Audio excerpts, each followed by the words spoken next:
ونعوذ بالله من شرور أنفسنا ومن سيئات أعمالنا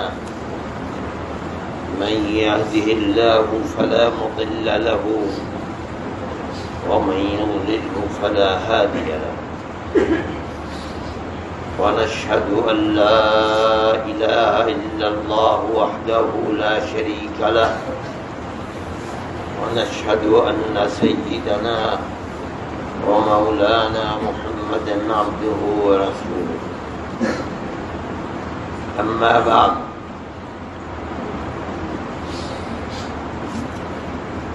گفتگو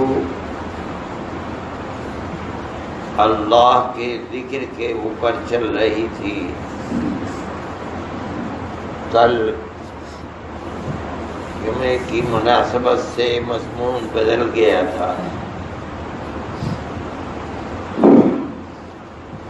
اللہ کا ذکر قرآن میں اللہ نے ذکر کرنے اور اس کے ساتھ ساتھ کثرت کے ساتھ ذکر کرنے کا حکم دیا ہے.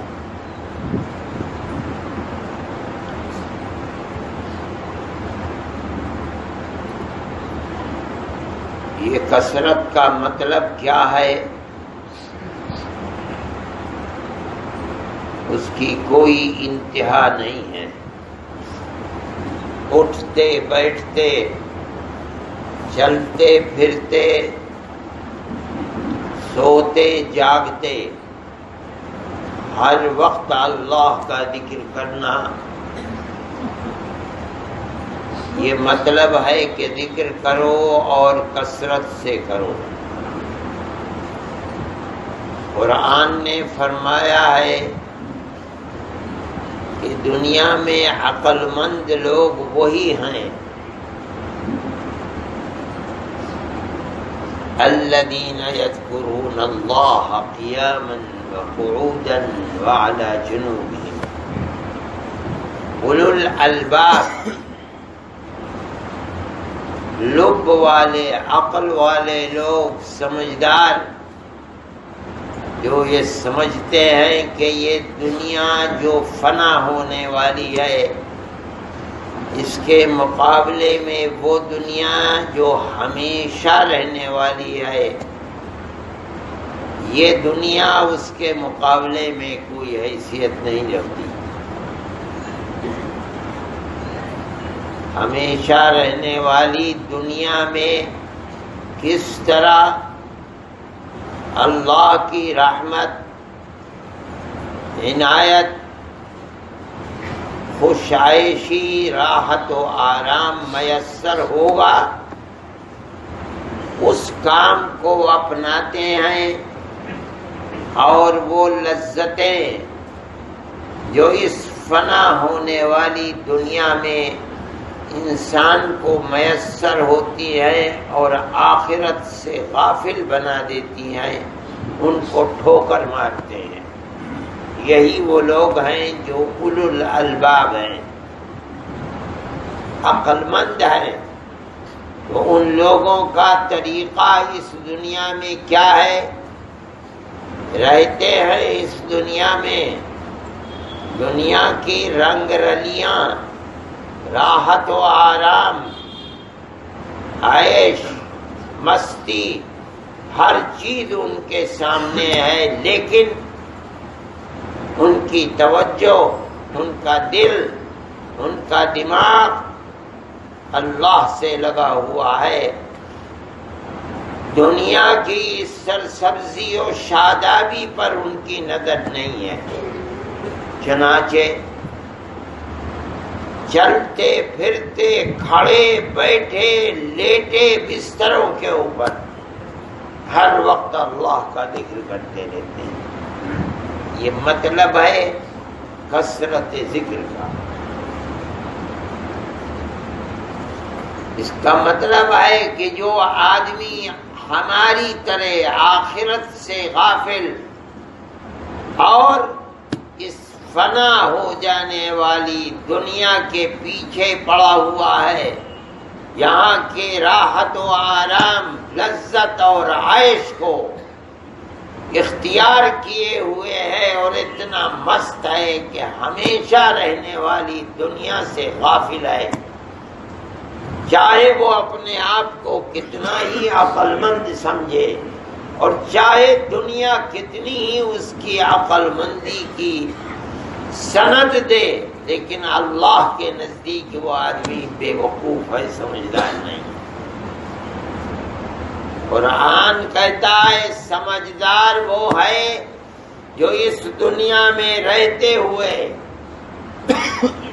یہاں کی سرسبزی و شادابی، راحت و آرام، لذتیں اور مستیاں سب اس کے سامنے آئے، لیکن اس کے باوجود اس کا دل، اس کی توجہ، اس کا دماغ، اس کی زبان، ہر چیز آخرت میں اپنے اللہ کی رضا اور اس کے ذکر پر لگی ہوئی ہے۔ قرآن کہتا ہے عقل مند وہ ہے، دنیا کے بے وقوف جس کو عقل مند کہتے ہیں وہ خود بے وقوف ہے، وہ عقل مند نہیں ہے قرآن کی طرف۔ اسی کا نام ہے زہد فی الدنیا۔ ساری دنیا کی نعمتیں مومن کے سامنے آئے، لیکن وہ مومن جس کا مقصد زندگی یہ دنیا نہیں آخرت ہے، وہ ان تمام چیزوں پر لات مار کے اپنی آخرت کو گلے لگاتا ہے، یہی زہد فی الدنیا ہے۔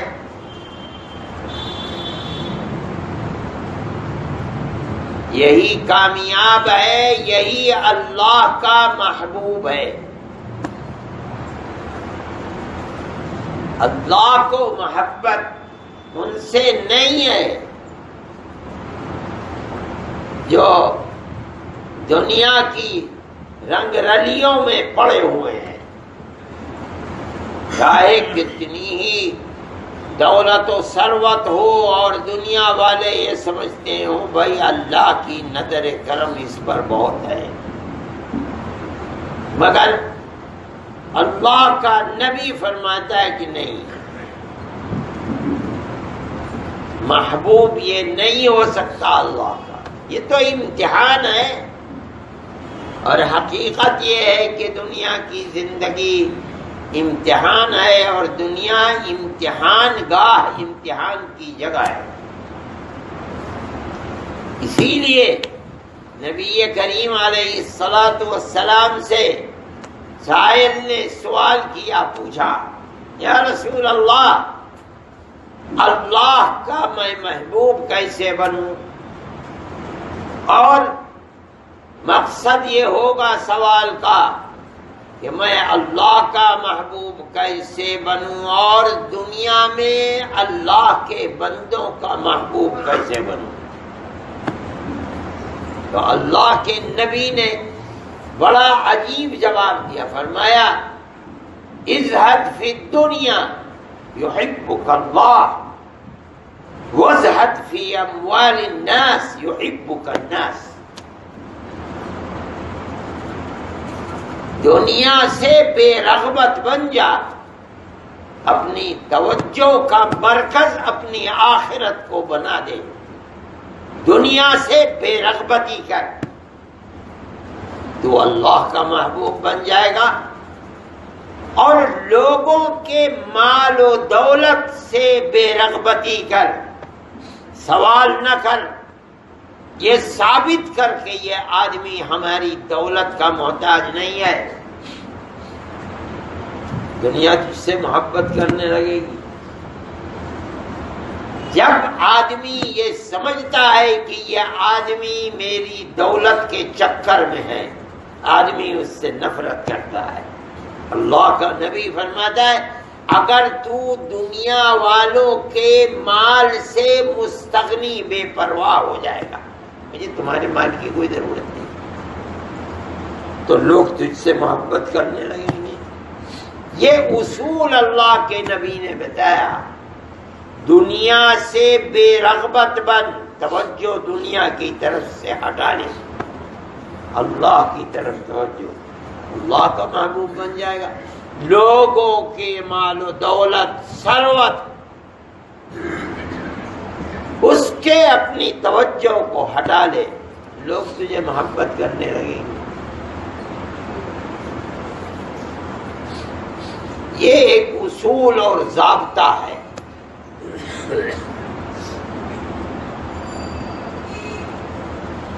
ذکر اللہ وہی کرے گا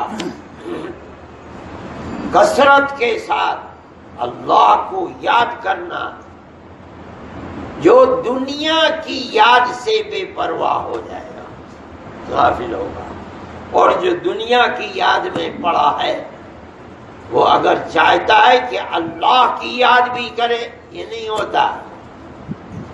دو کشتیوں پر سوار ہو کر نہیں چلا جاتا، یک گیر محکم گیر۔ اگر چاہتا ہے اللہ کی رضا تو دنیا کو ٹھوکر مار، اور جس آدمی کی نظر دنیا پر ہے وہ آخرت کو کبھی نظر میں نہیں لاتا، وہ تو دنیا ہی کے چکر میں پڑا رہتا ہے، جو ہمارا حال ہے۔ لیکن یہ مسئلہ آسان نہیں ہے۔ وجہ اس کی یہ ہے کہ ہم دنیا میں پیدا ہوئے، آنکھیں اسی دنیا میں کھولی،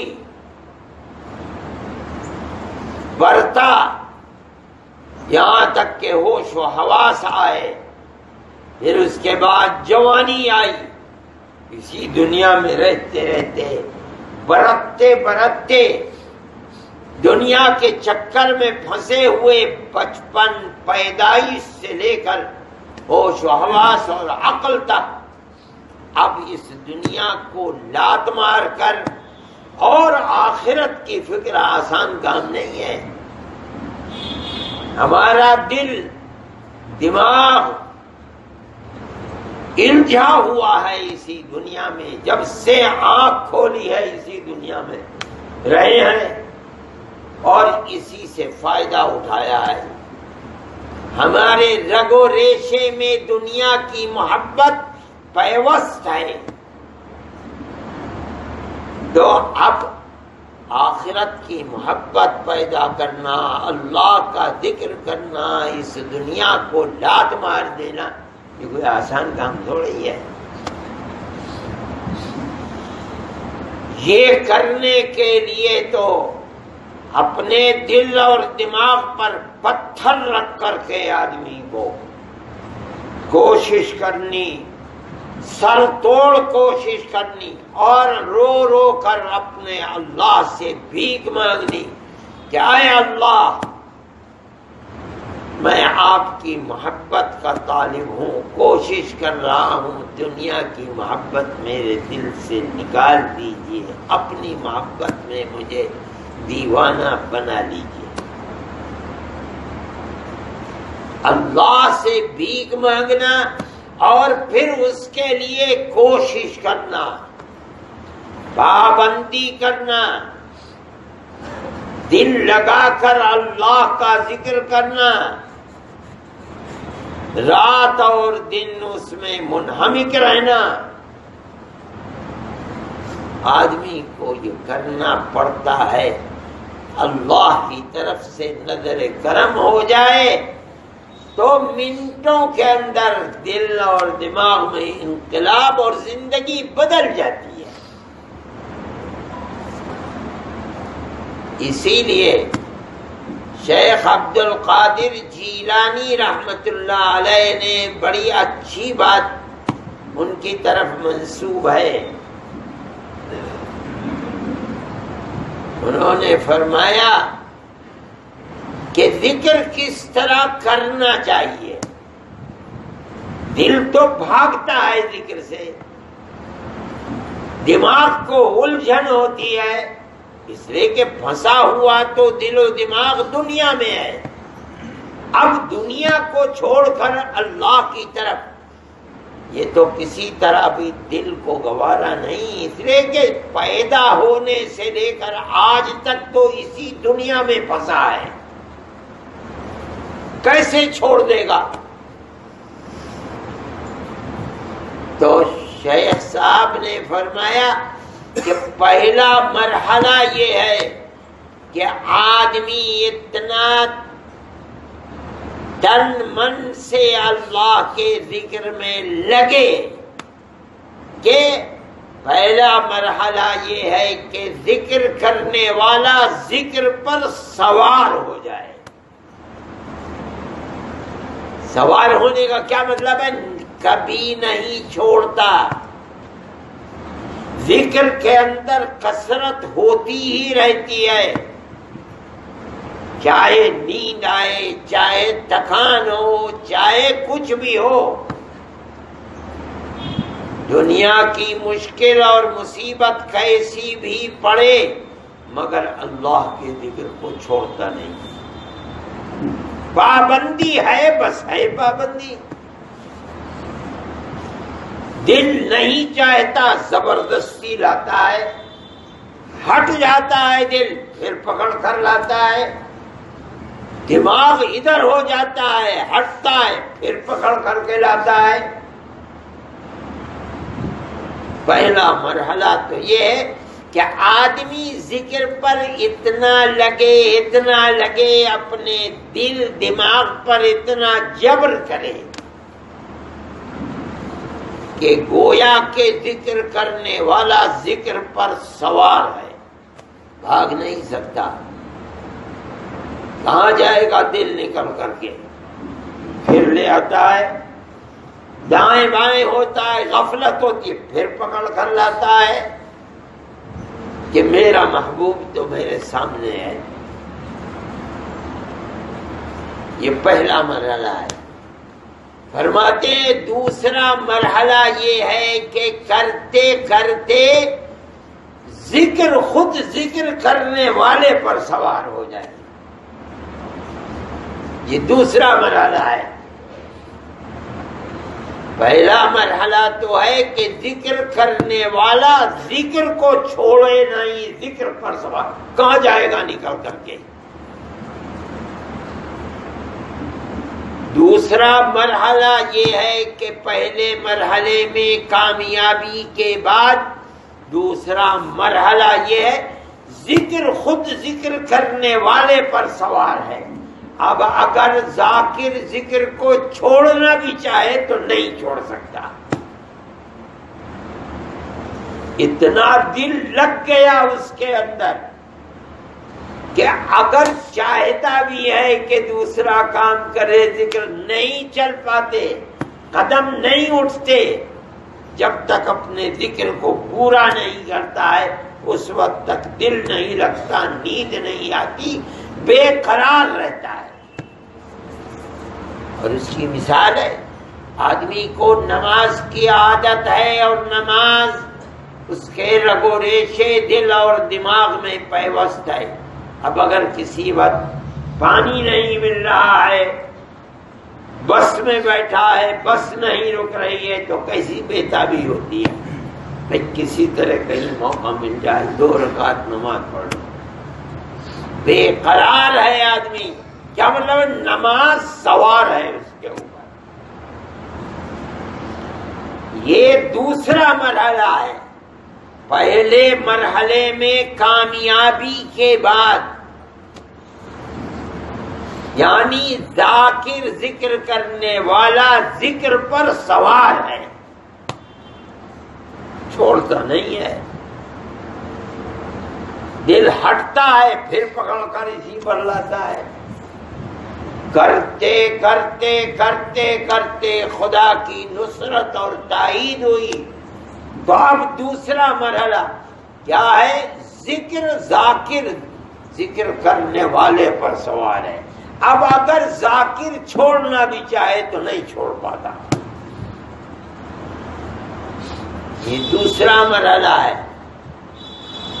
فرماتے ہیں اس مرحلے پر جب خدا کی رحمت اس کی طرف متوجہ ہوتی ہے اور کامیاب ہو جاتا ہے. تو تیسرا مرحلہ ذکر کا مقصد ہے. وہ کیا ہے؟ مذکور جس ذات کا ذکر کرتا تھا اللہ کا، وہ مذکور وہ ذات ذکر کرنے والے پر سوار ہو جائے. ہر وقت اسی کا تصور رہتا ہے. بیٹھا ہے تب اللہ گویا کے سامنے ہے. زبان کھولتا ہے تو سوچتا ہے اللہ سن رہا ہے. غلط بات نہ نکلنی چاہیے. قدم بڑھاتا ہے تو خیال ہوتا ہے کہ اللہ دیکھ رہا ہے. ہاتھ اٹھاتا ہے خیال ہوتا ہے اللہ دیکھ رہا ہے. آنکھ اٹھاتا ہے بات آتی ہے کہ اللہ سامنے ہے. ہر وقت ہر کام میں ہر جگہ اللہ اس کے سامنے کھڑا ہوا ہے. یہ ذکر کا مقصد ہے. اب اللہ سامنے ہے، وہ محبوب ہے. صحابہ کرام رضوان اللہ علیہم اجمعین میدان جنگ کے اندر کود پڑتے تھے. آتا ہے کہ نبی کریم علیہ الصلوۃ والسلام دنیا سے تشریف لے گئے. میدان جنگ میں اس طرح کودتے تھے کہتے ہوئے غدن نلقى الاحبہ محمدا وحزبہ، ہم جا رہے ہیں کل کو شہید ہو کر کے اپنے محبوبوں سے ملیں گے جنت میں. کون ہے محبوب؟ محمد اور ان کے وہ صحابہ جو دنیا سے جا چکے ہیں. اب بغیر ان کے دنیا ہمیں اچھی نہیں لگتی. ہمارا مقصد شہادت ہے، اور شہادت کا مقصد کیا ہے؟ رسول اللہ اور ان کے ساتھیوں سے ملاقات. یہ کیا ہے؟ یہ تیسرا مرحلہ ہے کہ اللہ کا ذکر کرتے کرتے کرتے کرتے اللہ کا استحضار ہر جگہ ہر وقت ہر کام کرتے ہوئے اللہ سامنے ہے. یہ مقصد ذکر ہے. یہ فرماتے ہیں کہ یہ جو کثرت کے ساتھ ذکر کرو اللہ کا، فرمانے کا منشا کیا ہے؟ اتنا اللہ کو یاد کرو، اتنا یاد کرو، اتنا ذکر کرو، اتنا ذکر کرو کہ ہر وقت تمہارا اللہ محبوب تمہارے ساتھ ہو، سامنے ہو. نبی کریم علیہ الصلوۃ والسلام نے فرمایا اعبد ربک کأنک تراہ. اللہ کی عبادت اس طرح جیسے تم اللہ کو دیکھ رہے ہو. یہ چیز کیا ہے؟ یہ مرتبہ جو اب انسان کو بہت زیادہ ذکر کرنے کے بعد حاصل ہوتا ہے. ہمارے آقا حضرت محمد صلی اللہ علیہ وسلم کا یہ کمال تھا کہ جب کسی مومن کی نظر آپ کے چہرے انور پر پڑتی تھی تو جو آج انقلاب دل میں اگر پیدا ہوگا تو بہت ذکر کرنے کے بعد ہوتا.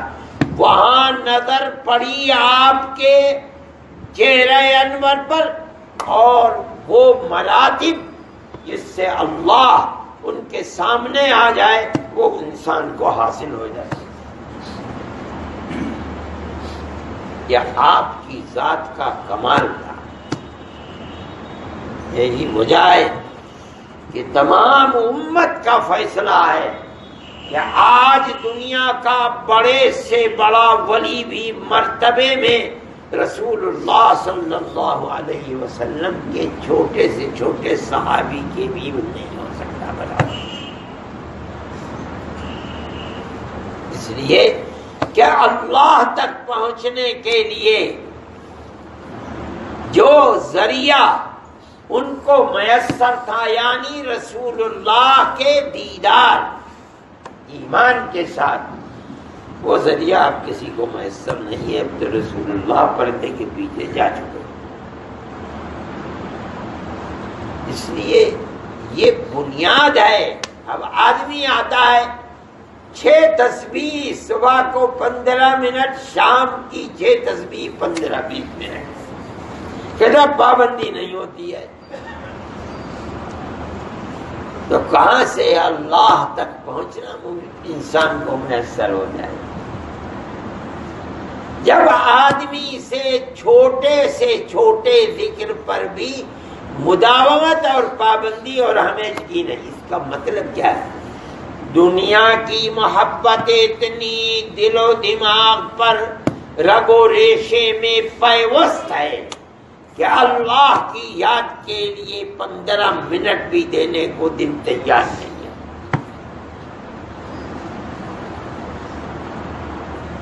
تو کہاں سے اللہ کا ذکر اس کے اوپر سوار ہوگا؟ یہ تو خود ہی اللہ کے ذکر پر سوار نہیں ہے، تو دوسرا مرتبہ کہاں سے ملے گا؟ یہ مطلب ہے اذکر اللہ ذکرا کثیرا، اتنا یاد کرو اللہ کو، اتنا یاد کرو کہ دنیا بے حیثیت ہو جائے۔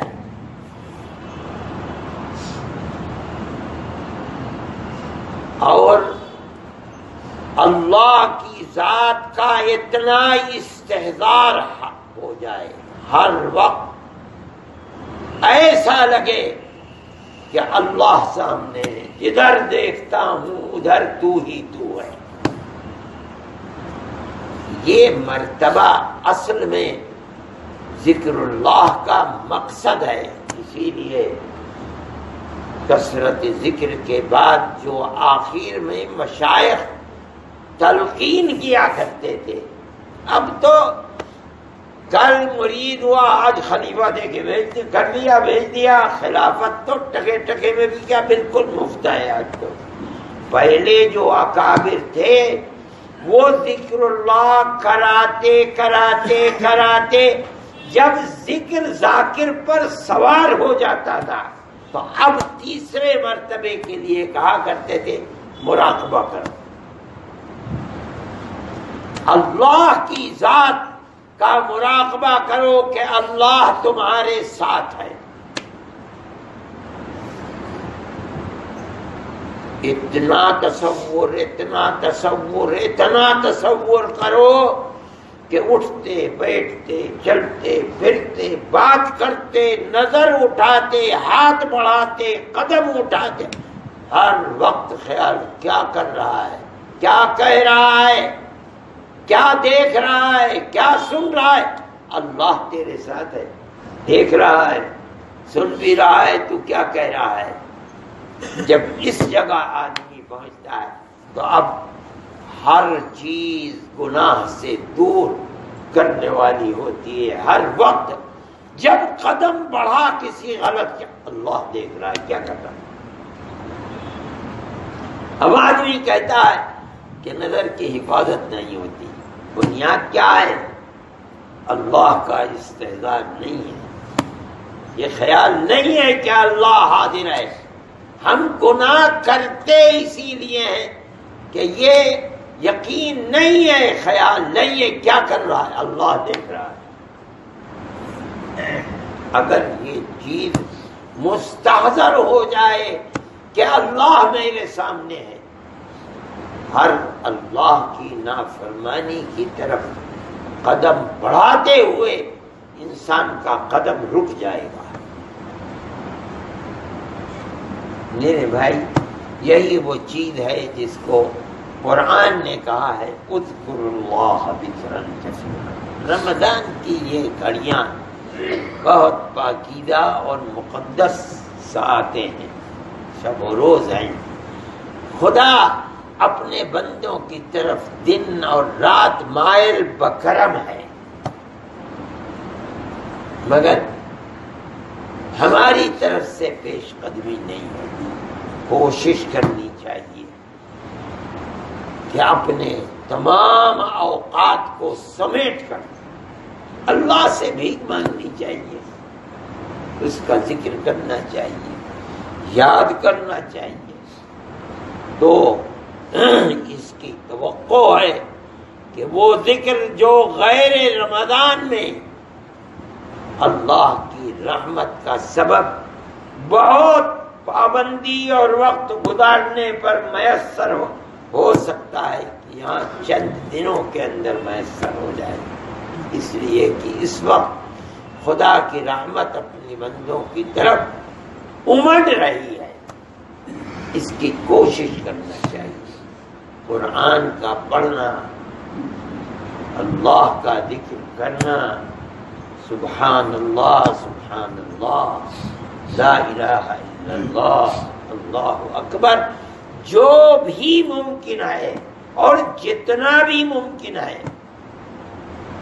اللہ کا ذکر کرنا چاہیے. اور کوئی انسان کامیاب ہے اور پھر رو رو کر اللہ سے بھیک مانگنی چاہیے. اے اللہ، ہم آپ کے ذکر کا حق ادا نہیں کر سکتے، ہماری کوتاہی ہے. آپ اس پر بھی نظر کرم فرما کر کے ہمیں کامیابی عطا فرما دیں اور اپنی محبت ہمارے دل و دماغ میں پیوست فرما دیں. اپنا ہمیں دیوانہ بنا دیں. یہ آپ کا کرم اور آپ کی عنایت ہے. اس کی کوشش کرنی چاہیے. اللہ ہمیں کامیابی عطا فرما دے، اپنی محبت عطا فرما دے اور ہمیں اپنا محبوب بنا دے. آخر دعوانا